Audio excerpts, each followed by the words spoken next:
ফাহিম ক্লান্ত হয়ে ধপ করে ফ্লোরে বসে পড়ল। হাত থেকে লাঠি পড়ে গিয়ে মৃদু আওয়াজ তোলে। তার শরীর ঘেমে একাকার, কপালের বিন্দু বিন্দু ঘাম হাতের তালু দিয়ে মোছে। বার কয়েক জোরে জোরে নিঃশ্বাস ফেলল। এরপর চোখ তুলে সামনে তাকালো। রিমান্ডে কোনো পুরুষই টিকতে পারে না। সেখানে একটি মেয়ে আজ 4 দিন ধরে রিমান্ডে। তার সামনের চেয়ারে বাঁধা অবস্থায় ঝিমোচ্ছে। 4 দিনে একবারও মুখ দিয়ে একটু শব্দটি করল না। শারীরিক মানসিক কত নির্যাতন করা হয়েছে, তবুও ব্যথায় আর্তনাদ অবধি করেনি। মনে হচ্ছে একটা পাথরকে পেটানো হচ্ছে, যে পাথরের রক্ত ঝরে কিন্তু জবান খোলে না। তখন সেখানে আগমন ঘটে ইন্সপেক্টর তুষারের। তুষারকে দেখে ফাহিমা কাতর স্বরে বলল, সম্ভব না, আর কিছুতেই সম্ভব না। তুষার অভিজ্ঞ চোখে মেয়েটিকে 2 সেকেন্ড দেখল। এরপর গম্ভীর কণ্ঠে ফাহিমাকে বলল, আপনি যান। ফাহিমা এলোমেলো পা ফেলে চলে যায়। তুষার একটা চেয়ার নিয়ে মেয়েটির সামনে বসল। বেশ কিছুক্ষণ চুপ থেকে বলল, আপনার সাথে আজ আমার প্রথম দেখা। মেয়েটি কিছু বলল না, তাকালোও না। তুষার মেয়েটির দিকে সূক্ষ্ম দৃষ্টি মেলে আবার তাকালো, বলল, মা বাবাকে মনে পড়ে? মেয়েটি চোখ তুলে তাকায়। ঘোলাটে চোখ, কাটা ঠোঁট থেকে রক্ত ঝরছে। চোখের চারপাশ গাঢ় কালো, চোখ দুটি লাল। মুখের এমন রং রিমান্ডে আসা সব আসামির হয়। তুষারের মুখের প্রকাশভঙ্গি আগের অবস্থানে রেখে আবার প্রশ্ন করল, মা বাবাকে মনে পড়ছে? মেয়েটি মাথা নাড়ায়, মনে পড়ে তার। তুষার একটু ঝোঁকে। মেয়েটি অসহায় দৃষ্টি মেলে তাকায়। তুষার মেয়েটির হাতের বাঁধন খুলে দিয়ে নির্বিকার ভঙ্গিতে প্রশ্ন ছুড়ল, নাম কি? যদিও তুষার মেয়েটির নাম সহ পুরো ডিটেলস জানে, তবুও জিজ্ঞাসা করলো। তার মনে হচ্ছে মেয়েটি কথা বলবে। সত্যি তাই হলো। মেয়েটি ভারাক্রান্ত কণ্ঠে নিজের নাম উচ্চারণ করল, পদ্ম। আমি আমি পদ্মজা। পদ্মজা হেলে পড়ে তুষারের উপর। তুষার দ্রুত ধরে ফেলল। উঁচু কণ্ঠে ফাহিমাকে ডাকলো, মিস ফাহিমা, দ্রুত এগিয়ে আসুন। ফাহিমা সহ আরো 2জন দ্রুত পায়ে ছুটে আসে। 1989 সাল। সকাল সকাল রশিদ ঘটকের আগমনে হেমলতা ভীষণ বিরক্ত হন। তিনি বারবার পই পই করে বলেছেন, পদ্মর বিয়ে আমি এখনই দেব না, পদ্মকে অনেক পড়াবো। তবু রশিদ উদ্দিন প্রতি সপ্তাহে সপ্তাহে এক এক পাত্রের খোঁজ নিয়ে আসেন। মেয়ের বয়স আর কতই হলো, মাত্র 16। শামসুল আলমের মেয়ে বিয়ে হয়েছে 24 বছর বয়সে। পদ্মর বিয়েও তখনই হবে, পদ্মর পছন্দ মতো। হেমলতা রশিদকে দেখেও না দেখার ভান ধরলেন। রশিদ একদলা থুতু ফেললেন উঠোনে। এরপর হেমলতার উদ্দেশ্যে বললেন, বুঝছো পদ্মর মা, এইবার যে পাত্র আনছি একেবারে খাঁটি হীরা। হেমলতা বিরক্ত ভরা কণ্ঠে জবাব দিলেন, আমি আমার মেয়ের জন্য পাত্র চাইনি, তবু আপনি বারবার কেন আসেন? যুবতী মাইয়া ঘরে রাহন ভালা না। মেয়েটা তো আমার, আমাকেই বুঝতে দেন না। হেমলতার কণ্ঠে বিরক্তি ঝরে পড়ছে। রশিদ অনেক চেষ্টা করেও সুবিধা করতে পারলেন না। ব্যর্থ থমথমে মুখ নিয়ে সড়কে পা রাখেন।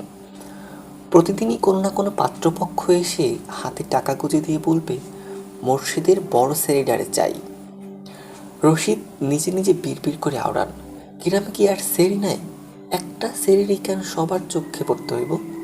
চাইলে কি সব পাওয়া যায়? পুনা স্কুল জামা পরে পদ্মজাকে ডাকে, আপা, এই আপা, স্কুলে যাবি না? আপা রে। পদ্মজা পিটপিট করে চোখ তুলে কোনো মতে বলল, না। পরপরই চোখ বুজে ঘুমে তলিয়ে গেল। পূর্ণা নিরাশ হয়ে মায়ের রুমে আসে। আম্মা, আপা কি স্কুলে যাইব না? হেমলতা বিছানা রেখে পূর্ণার দিকে কড়া চোখে তাকান। রাগী স্বরে বললেন, যাইব কি? যাবে বলবি। পূর্ণা মাথা নত করে ফেলল। হেমলতার কড়া আদেশ, মেয়েদের পড়াশোনা করাচ্ছি অশুদ্ধ ভাষায় কথা বলার জন্য না, শুদ্ধ ভাষায় কথা বলতে হবে। পূর্ণাকে মাথা নত করতে দেখে হেমলতা তৃপ্তি পান। তার মেয়েগুলো মান্যতা চিনে খুবই অনুগত। তিনি বিছানা ঝাড়তে ঝাড়তে বললেন, পদ্মর শরীর ভালো না, সারা রাত পেটে ব্যথায় কাঁদছে, থাকুক, ঘুমাক। পূর্ণার কিশোরী মন বুঝে যায় পদ্মজা কিসের ব্যথায় কেঁদেছিল। সে রাতে নানা বাড়ি ছিল বলে জানতো না, ভোরই চলে এসেছে। নানা বাড়ি হেঁটে যেতে 5 মিনিট লাগে। পূর্ণাকে চুপচাপ দাঁড়িয়ে থাকতে দেখে হেমলতা বললেন, তুই যা, মাথা নিচু করে যাবি, মাথা নিচু করে আসবি। আচ্ছা আম্মা। পূর্ণা রুমে এসে আয়নার সামনে দাঁড়ালো, নিজেকে খুঁটিয়ে খুঁটিয়ে দেখলো। এরপর গত মাসে মেলা থেকে আনা লাল লিপস্টিক গাঢ় করে ঠোঁটে মাখে। 14 বছরে পূর্ণার ইদানিং খুব সাজতে ইচ্ছা করে। হেমলতা সেজেগুজ স্কুলে যাওয়া পছন্দ করেন না বলে পূর্ণা আগেই লিপস্টিক মাখেনি। 3 দেয়ালের কাঠের ঘড়ির কাঁটায় করে সকাল 10টা বাজলো, এখনো পদ্মজা উঠল না। হেমলতা মেয়েদের রুমে ঢোকেন। পদ্মজা দুহাত ভাঁজ করে ঘুমাচ্ছে। জানালার পর্দা ভেদ করে আসা আলতো পেলো রোদ্দুরের স্পর্শে পদ্মজার মিশ্রণ পাতলা ঠোঁট, ফর্সা ত্বক চিকচিক করছে। হেমলতা বিসমিল্লা বলে 3বার ফুঁক দেন মেয়ের শরীরে। গুরুজনরা বলেন, মায়ের নজর লাগে বেশি, নজর কাটাতে বিসমিল্লা বলে ফু দিতে হয়। হেমলতার মায়া লাগছে পদ্মজার ঘুম ভাঙাতে, তবুও আদরে গলায় ডাকলেন, পদ্ম, এই পদ্ম। পদ্মজার চোখ তুলে মাকে দেখে দ্রুত উঠে বসে। যেদিন ঘুম থেকে উঠতে দেরি হয় সেদিনই হেমলতা ডেকে তোলেন। পদ্মজা অপরাধী কণ্ঠে প্রশ্ন করল, বেশি দেরি হয়ে গেছে আম্মা? সমস্যা নেই, মুখ ধুয়ে খেতে আয়। পদ্মজা দ্রুত কলপারে গিয়ে ব্রাশ করে মুখ ধৌত করে। হেমলতা শিক্ষকের মেয়ে, তাই তার মধ্যে নিয়ম নীতির প্রভাব বেশি। মেয়েদের শক্তপোক্ত নিয়মে রেখে বড় করেছেন। পদ্মজা রান্নাঘরে ঢুকে দেখলো প্লেটে খাবার সাজানো। সে মৃদু হেসে প্লেট নিয়ে টেবিলে গিয়ে বসলো। তখন হেমলতা আসেন। পদ্ম দ্রুত ওড়না দিয়ে মাথা ঢাকে। হেমলতার দেওয়া আরেকটা নিয়ম, খাওয়ার সময় মাথা ঢেকে রাখতে হবে। পদ্মজা নিশ্চুপ থেকে শান্ত ভঙ্গিতে খেতে থাকলো। হেমলতা মেয়েকে সহজ কণ্ঠে বললেন, তাড়াহুড়ো করিস কেন? মুখ ধুতে গিয়ে চুল ভিজিয়ে এসেছিস, খেয়ে রোদে বসে চুলটা শুকিয়ে নিবি। আচ্ছা আম্মা। আম্মা, পূর্ণা প্রেমা আসে নাই? পূর্ণা আসছে, স্কুলে গেছে, প্রেমা দুপুরে আসবো। আম্মা, আব্বা কবে আসবেন? পদ্মজার প্রশ্নে হেমলতা দাঁড়িয়ে পড়লেন। শুকনো গলায় জবাব দেন, জানি না, খাওয়ার সময় কথা বলতে নেই। হেমলতা চলে যেতেই পদ্মজার চোখ থেকে টুপ করে 1 ফোঁটা জল পড়ে। পদ্মজা দ্রুত হাতের উল্টো পাশ দিয়ে চোখের জল মোছে। পদ্মজার জীবনে জন্মদাতা আছে ঠিকই, কিন্তু জন্মদাতার আদর নেই। সে জানে না তার দোষটা কি, কেন নিজের বাবা বাকি বোনদের আদর করলেও তাকে করে না, কথা অব্দিও বলে না। 2বার মাকে জিজ্ঞেস করেছে সে, আমি কি তোমাদের সত্যিকারের মেয়ে আম্মা? সন্তান না হয় বলে কি দত্তক এনেছিলে? আব্বা কেন আমাকে এত অবহেলা করেন? ও আম্মা, বলো না।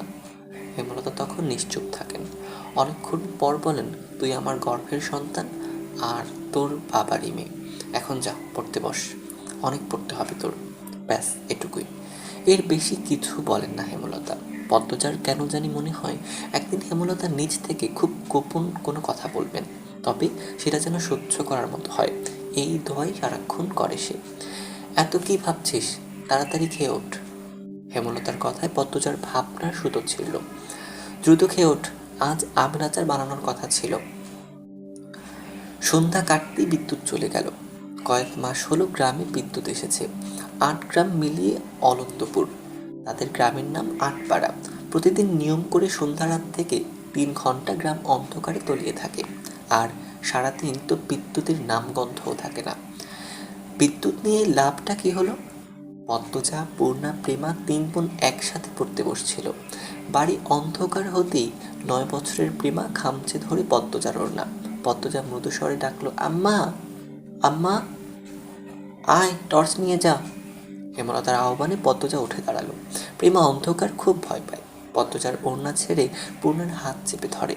টর্চ নিয়ে রুমে ঢোকার মুহূর্তে পদ্মজার গেট খোলার আওয়াজ পেল। উকি দিয়ে হানিফকে দেখে সে দ্রুত রুমে ঢুকে পড়ল। হানিফ পদ্মজার সৎ মামা। বুবু, বাড়ি আন্ধার কেন? বাত্তি টাত্তি জ্বালাও। হানিফের কণ্ঠ। হানিফ আসছিস? হেমলতা রুম থেকে বেরিয়ে বলেন, হাতে হারিকেন। হানিফ সবকটি দাঁত বের করে হাসলো, বলল, হ আমি। আয় ভেতরে আয়। হানিফ বারান্দা পেরিয়ে বড় ঘরে ঢুকে বলল, তোমার সেরিগুলান কই? তো আছে রুমি পড়ছে। এই আন্ধারও পড়ে?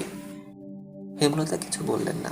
হানিফ এই বাড়িতে আসলে কেন জানি খুব অস্বস্তি হয় অকারণেই। ওদের খাওয়ার সময় হয়েছে, তুইও খেয়ে নে। এইখানি খামু না তোমার সারাইখানিতে দায়িত্ব হইব? কথাটা রসিকতা ছিল।